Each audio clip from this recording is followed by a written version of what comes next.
She may as well be called the Duchess of Dusseldorf. Meghan Markle was given a rock-star welcome at the Invictus Games today, arriving to rapturous applause and crowds leaping to their feet. The Duke and Duchess of Sussex attended a wheelchair basketball game where they got into the spirit of things, waving their hands in the air like they just don't care to cheer on the teams. Meghan even came dangerously close to stealing the limelight from hubby Harry as fans clamoured around the Duchess for selfies. So, forget Netflix and Spotify. Is this the moment the Sussexes launched their fight map? I mean, they're always going to be hugely popular at the Invictus Games, you know, known as Mr. and Mrs. Invictus. And this is, you know, them at their very, very best. Harry's been there enjoying it all week.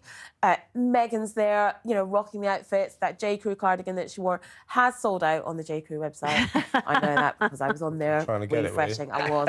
You were going to buy it for me, Kev.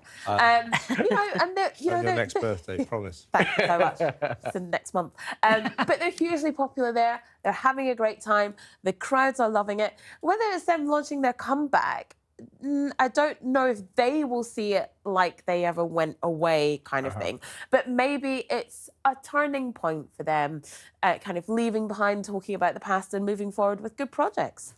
I mean, it's them in a good light, isn't it? I mean, yeah. You know, Harry deserves great respect and admiration for everything he's done for the Invictus Games, and I'm really glad that Meghan gets behind him.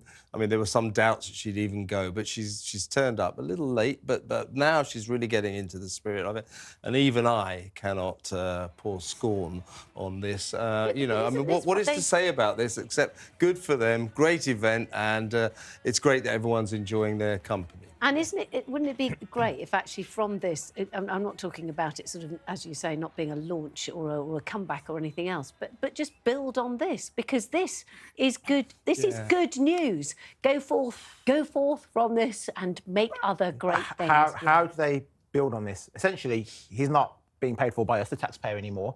He's not going to be making money from Lots of people who do charities that don't get paid for. Yeah, no, I get that, but they need to be getting paid. They're not poor, though, are they? No, they're not. I mean, they're not strapped for cash. No, they're not, but they want to be making money. That's the whole point of them making their own careers. And Netflix have said, well, my source of Netflix have said the documentary on Invictus hasn't seen a sudden surge of people going to watch it. So this hasn't actually had an effect for them in their pockets. Great that companies are selling out, so maybe on the TIG, when she launches that the can help Meghan with effect, that. right? It's still a thing. Yeah, but for them to keep on doing more charity stuff, nothing they do charity-wise is going to be as big as this, because this is personally tied to Harry. So I don't think it's going to spur them on to suddenly have lots of other ventures. I think that's right, and I think a lot of people totally agree with Penny and say, you know, stay in your lane. This is what you're good at. This is what people applaud you for, and this is what you get the most sort of popularity and hooray for yous about.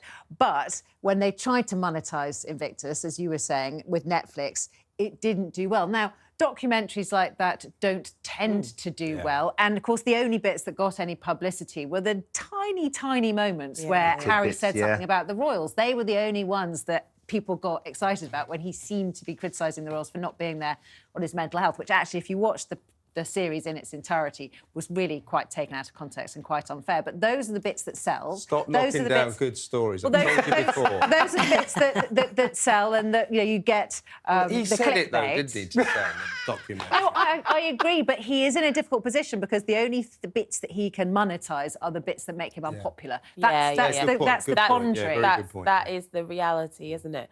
That the biggest bits, you know, the biggest things that will sell are him talking about when they left the royal family or stepped back as working royals or moving to the US. Those are the things that people are most interested in. It's a shame because, you know, he's doing conservation work on the continent of Africa, and he's working with Well Child, and he's doing Invictus, and there's lots of other things going on. But I think maybe we'll see Meghan monetising with the TIG, with her blog, possibly putting her podcast on there.